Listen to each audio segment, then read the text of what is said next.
Agora, nesta noite, quero que você abra comigo no 4º capítulo do Evangelho de João, onde encontramos uma história maravilhosa na vida de Jesus Cristo.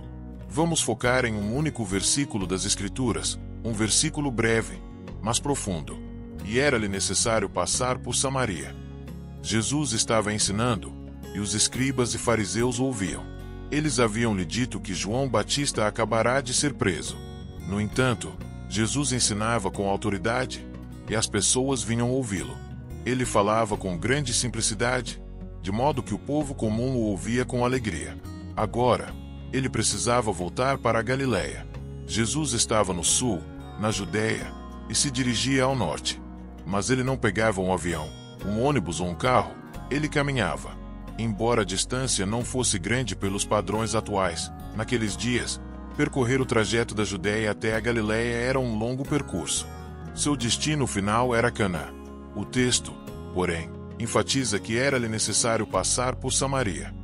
Mas por quê? Os judeus e os samaritanos não se davam bem, evitavam-se mutuamente.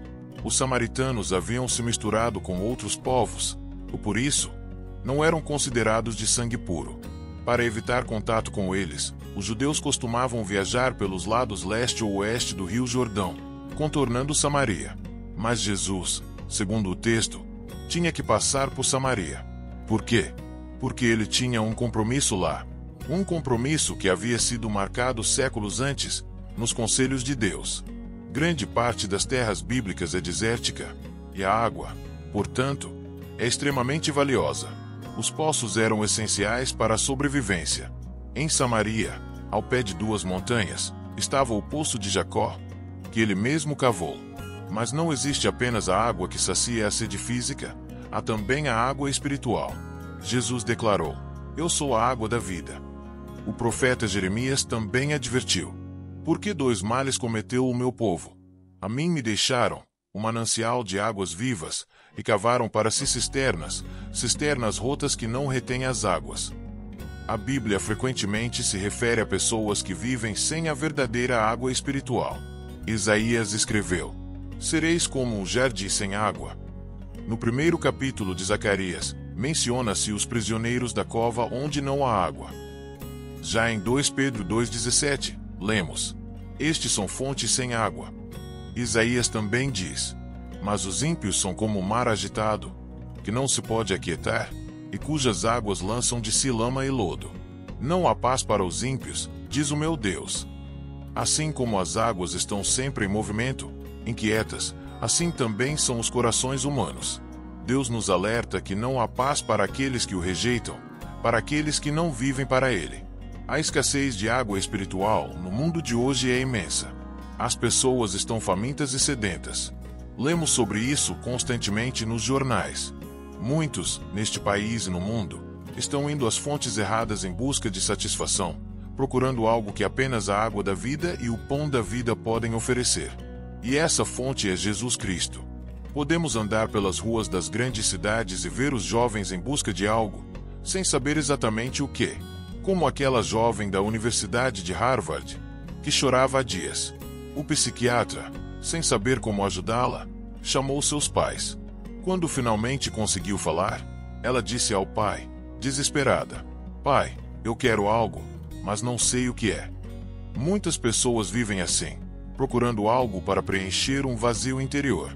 Tentam encontrar satisfação no álcool, no sexo, no dinheiro, no poder, mas nada disso sacia a sede da alma. Elas anseiam por algo que preencha esse vazio profundo, essa sede espiritual que só Deus pode saciar. No Oriente Médio, a água é muito escassa, muitas vezes, difícil de obter. Um homem que possui um poço de água pode estar em melhor situação do que aquele que possui um poço de petróleo. Ao longo da história, muitas guerras foram travadas por causa da água. No texto de hoje, Jesus estava ensinando na Judéia. Agora, ele passava por Samaria. Esse era o caminho mais curto, mas não era a rota que os judeus costumavam seguir, pois não mantinham relações com os samaritanos. Jesus já sabia sobre a mulher que encontraria ali. Ele tinha um compromisso com ela. Mais do que isso, queria ensinar aos seus discípulos uma lição sobre relações humanas, sobre como ganhar pessoas para Cristo. Cansado da jornada, Jesus sentou-se junto ao poço de Jacó. Seus discípulos haviam ido à cidade comprar comida. Pouco depois, uma mulher chegou. Era quase meio-dia. As mulheres, em geral, iam ao poço à tarde, quando o clima era mais fresco. Mas essa mulher veio sozinha, no horário mais quente do dia. Provavelmente, sua reputação a tornará uma excluída social. Carregando seu cântaro, ela foi buscar água. Então, Jesus lhe pediu um pouco de água para beber. A mulher ficou completamente surpresa. Judeus e samaritanos nem sequer conversavam entre si. E certamente nenhum judeu pediria um favor a um samaritano. Naquele momento, Jesus estava derrubando muitos preconceitos da época, incluindo o preconceito racial. Uma das maiores necessidades que temos hoje na América é permitir que o Senhor entre em nossos corações e remova o preconceito contra aqueles que são diferentes de nós, que têm outra cor de pele ou uma cultura distinta. Isso exige oração constante e sincera. Ó Deus, tira isso do meu coração. Além do preconceito racial, havia também o preconceito nacional. Judeus e samaritanos não tinham relações entre si. Hoje, vivemos uma crise de nacionalismo em diversas partes do mundo, e essa é uma das razões pelas quais tantas pessoas se preocupam com a situação global. Há muitas áreas perigosas e instáveis no mundo. Sempre fui grato pelo trabalho de pacificadores como James Baker, que ajudaram a promover a paz. Mas a verdadeira paz vem de Deus. Jesus olhou para aquela mulher sentada junto ao poço de Jacó e disse: "Você poderia me dar um pouco de água?" Ela ficou surpresa com tanta tolerância, cortesia e bondade refletidas nos olhos dele. Então, respondeu: "Como é que você, sendo judeu, pede água para mim, que sou uma mulher samaritana?" Pois, de fato, os judeus não mantinham relações com os samaritanos. Jesus não tentou impor sua fé a ela. Ele iniciou a conversa de forma simples, abordando outro assunto. Foi cuidadoso, diplomático. Pediu um favor e colocou-se em uma posição de dependência diante daquela mulher. Então, ele disse: "Se você soubesse o dom de Deus e quem é o que lhe pede, dá-me de beber", você lhe pediria, e ele lhe daria a água viva. Deus oferece um presente a todos nós nesta noite. Um presente pelo qual você não pode trabalhar, que não pode comprar, nem conquistar por mérito próprio. Esse presente é gratuito. É a água espiritual. É o perdão de todos os seus pecados, por causa da cruz e da ressurreição. O profeta Isaías proclamou, no capítulo 55, "Ó vós, todos os que tendes sede, vinde às águas, e vós que não tendes dinheiro, vinde, comprai e comei. Sim, vinde, comprai vinho e leite sem dinheiro e sem preço. Porque gastais o dinheiro naquilo que não é pão, e o vosso trabalho naquilo que não satisfaz." Quantas vezes as pessoas gastam suas forças buscando coisas que nunca trarão verdadeira satisfação? Elas correm atrás de riquezas, prazeres e realizações, sem perceber que o que realmente sacia a alma só pode ser encontrado em Deus. Somente Ele pode preencher o vazio do coração humano. A mulher respondeu: "Senhor, você não tem com o que tirar a água, e o poço é fundo. De onde, pois, tirará essa água viva de que fala?" Ela confundiu o tipo de água de que Jesus estava falando. Ele se referia à água viva, eterna. Mas ela voltou sua atenção para a água do poço. A Bíblia ensina que estamos cegos para as glórias e maravilhas do amor de Deus e do Evangelho. Em Efésios 4:18, está escrito: "Obscurecidos de entendimento, separados da vida de Deus pela ignorância que há neles, pela dureza do seu coração." E em 2 Coríntios 4:3-4, lemos: "Mas, se o nosso Evangelho ainda está encoberto, para os que se perdem está encoberto, nos quais o Deus deste século cegou os entendimentos dos incrédulos, para que não lhes resplandeça a luz do Evangelho da glória de Cristo, que é a imagem de Deus." Existe um poder sobrenatural que cega espiritualmente. Fisicamente, você pode ter uma visão perfeita, mas, espiritualmente, estar cego. Essa cegueira é causada por uma força espiritual externa chamada o diabo. Em 1 Coríntios 2,14, a Bíblia diz: "Ora, o homem natural não compreende as coisas do Espírito de Deus, porque lhe parecem loucura, e não pode entendê-las, porque elas se discernem espiritualmente." Então, Jesus disse: quem beber desta água terá sede outra vez. Mas aquele que beber da água que eu lhe der nunca mais terá sede. Pelo contrário, a água que eu lhe der se tornará nele uma fonte a jorrar para a vida eterna. Ele oferece essa água hoje. Sua alma, seu espírito, sua mente estão sedentos por algo mais na vida que você ainda não encontrou? Talvez você tenha sido batizado, tenha sido confirmado na igreja. Talvez seja uma boa pessoa e frequente os cultos regularmente. Mas, lá no fundo do seu coração, algo está faltando. Você não sente a satisfação, a paz e o preenchimento que deseja ter e que acredita que Deus pode lhe dar. Então, o que você deve fazer? Beber da água viva. Jesus oferece essa água viva através do sacrifício na cruz. Como ouvimos há pouco, na cruz ele foi espancado, insultado e humilhado. Mas esse não foi seu verdadeiro sofrimento. Seu maior sofrimento aconteceu quando ele clamou: meu Deus, por que me desamparaste? Naquele terrível, espantoso e misterioso momento, Deus colocou sobre ele os pecados do mundo, os meus pecados e os seus.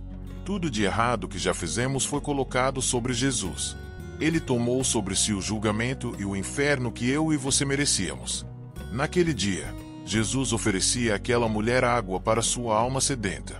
Nossas almas estão vazias, solitárias e carregadas de culpa. Aquela mulher sentia o vazio de sua própria alma e disse: Senhor, dá-me dessa água para que eu não tenha mais sede. Ela era muito sincera, mas somente a sinceridade não é suficiente. Anos atrás, em um jogo no Rose Bowl, um jogador de futebol americano pegou a bola, e a torcida foi à loucura. Todos estavam de pé, gritando e comemorando. O jogo estava empatado. Ele correu para marcar o touchdown decisivo, mas ele estava correndo na direção errada e marcou o ponto para o time adversário. Ele estava sinceramente convencido de que estava no caminho certo, mas estava errado. Você pode ser sincero em sua religião, mas ainda assim estar no caminho errado. A Bíblia diz em Provérbios 14:12: há um caminho que parece certo ao homem, mas o seu fim é o caminho da morte. Talvez você esteja trilhando um caminho que parece certo, mas que, no fim, leva à perdição. Deus está lhe pedindo hoje para se voltar para a cruz, arrepender-se dos seus pecados e recebê-lo como Senhor e Salvador. E tenha certeza disso. Há centenas de pessoas hoje aqui que têm religião, mas não têm certeza sobre seu relacionamento com Cristo. E você? Gostaria de ter essa certeza? Antes de sair daqui, gostaria de saber: se morresse esta noite, você teria a certeza de que iria para o céu? Talvez você ainda não sinta aquela paz e alegria que acredita existir em algum lugar, mas que ainda não encontrou. Venha e beba dessa água viva, que é Cristo. Nesta noite, o reino de Deus não é algo fácil de alcançar. Para entrar, é preciso passar por uma porta estreita e andar por um caminho apertado. Talvez você seja mal compreendido, até perseguido, e possa sofrer por sua fé. Então, Jesus disse a ela: vai, chama o teu marido. Ele havia tocado em um ponto sensível. Que lugar ele tocou na vida dela? Ele conhecia os seus pecados, e ele conhece os seus também. A sensação esmagadora de culpa e remorso a fez encolher, como se 1000 holofotes tivessem sido acesos em seu coração e todos os segredos sujos de sua vida saltassem para a luz. Nenhuma pessoa pode se aproximar de Cristo até que haja convicção de que pecou contra Deus e tenha se arrependido. Arrependimento significa mudar de mente, de direção e de maneira de viver, significando que você está disposto a mudar. Ela tentou disfarçar e disse: eu não tenho marido. As Escrituras dizem que quem encobre seu pecado não prosperará. Jesus, com suavidade, lembrou-lhe que, tecnicamente, ela estava certa. Ela não tinha marido, pois já teve 5, e o homem com quem estava vivendo não era seu marido. Então ela disse: Senhor, percebo que você é um profeta. Por favor, me dê dessa água viva. Eu preciso disso. Preciso disso na minha vida. Nesse momento, ela agiu conforme a luz que tinha, que não era muita. Você não precisa saber tudo sobre o Evangelho, a Bíblia ou a teologia. Você simplesmente vem como está. O ladrão na cruz, por exemplo, não sabia muita coisa, mas se virou para Jesus e disse: Senhor, lembra-te de mim quando entrares no teu reino. Ele não tinha tempo para se juntar a uma igreja, ser batizado, ou fazer mais nada. Só disse: Senhor, lembra-te de mim. E isso foi o suficiente. Jesus respondeu: Hoje estarás comigo no paraíso. Jesus disse: Deus é espírito, e é necessário que os que o adoram adorem em espírito e em verdade. Você e eu devemos adorar a Deus em espírito e em verdade. O lugar onde você adora não é o mais importante, mas sim como você o adora. Você o adora em oração, na leitura da Bíblia, no dízimo, indo à igreja. Adoramos a Deus e o reverenciamos em tudo o que fazemos. Se você conhece Cristo de todas essas maneiras, você adora a Deus. Jesus fez a maior de todas as revelações quando disse: Eu sou o Messias. Ela ficou chocada ao descobrir que estava conversando com o Messias, aquele que os samaritanos e os judeus estavam esperando. Nesse momento, ela se converteu. Seu nome foi escrito no livro da vida e garantiu um lugar no reino dos céus. A partir daquele momento, ela se tornou uma testemunha. Ela deixou seu cântaro de água, foi para a cidade e disse aos homens. Ela não falou com as mulheres, provavelmente porque elas não tinham muito a ver com ela. Os homens a conheciam, então ela disse: Venham ver um homem que me disse tudo o que eu fiz. Não é este o Cristo que estávamos esperando? E muitos samaritanos daquela cidade creram.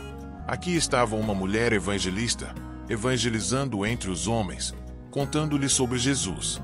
Ela não sabia muita teologia, mas tudo o que disse foi: Venham e vejam Jesus, e Jesus vai mudar sua vida, assim como ele mudou a minha. Você foi até Jesus dessa maneira. Você tem certeza de que seus pecados foram perdoados? Você foi até ele e disse: Senhor, eu pequei. Me arrependo do meu pecado. Estou disposto a mudar minha maneira de viver, e venho pela fé. Não entendo tudo, mas pela fé, eu te recebo como meu Senhor, meu Mestre e meu Salvador. Vimos centenas de pessoas nessas 2 noites em que estivemos aqui, vindo à frente, dizendo: Senhor, estou vindo até ti. Quero ter certeza do meu relacionamento contigo. Quero dessa água viva na minha vida, na minha casa, no meu trabalho. Quero essa água viva em todos os momentos. Estou com sede. Preciso de Deus. Preciso ter certeza. Preciso me certificar. Nunca sabemos quando nosso momento vai chegar, quando teremos que enfrentar a Deus. Vou pedir para você se levantar e vir esta noite, para ter certeza do seu relacionamento com Cristo. Se você estiver com amigos ou parentes, eles esperarão por você. Depois que todos vierem, farei uma oração com vocês, direi algumas palavras. Isso ajudará você a crescer. Não deixe a distância te afastar de Cristo, porque você pode nunca mais ter um momento como este. Quando terá outra oportunidade como essa, em que você poderá vir e fazer um compromisso com Cristo? Jesus disse: Se você não estiver disposto a me reconhecer publicamente diante dos homens, eu não o reconhecerei diante de meu Pai que está nos céus. Há algo poderoso em vir à frente publicamente, resolver isso e selar em sua vida. Jesus morreu na cruz publicamente por você. Agora, você pode vir publicamente e dizer sim para Ele. Onde quer que você esteja, Deus está falando com você. Há uma voz que diz: Você deve vir até Cristo. Vamos esperar por você enquanto você vem agora, a água viva. Você que veio esta noite, não para ouvir Billy Graham ou vir até Billy Graham, mas veio até Cristo. Você que está assistindo também pode vir e beber dessa água viva, comer desse pão vivo que Jesus prometeu. Isso brotará em você um poço de vida eterna e pode mudar sua vida, mudar sua casa e mudar seus relacionamentos com vizinhos e amigos. Senhor, estou pronto para mudar, mas você vai ter que me ajudar, porque estou fraco demais para mudar. Tentei e não deu certo. Senhor, me ajude. Ele vai te ajudar. Ele te ama com um amor eterno, mais profundo do que qualquer amor que você jamais conheceu nesta terra. Se você chegou até aqui e deseja continuar a receber nossas mensagens, deixe seu like, se inscreva no canal e compartilhe essa mensagem para alguém que precisa ouvir.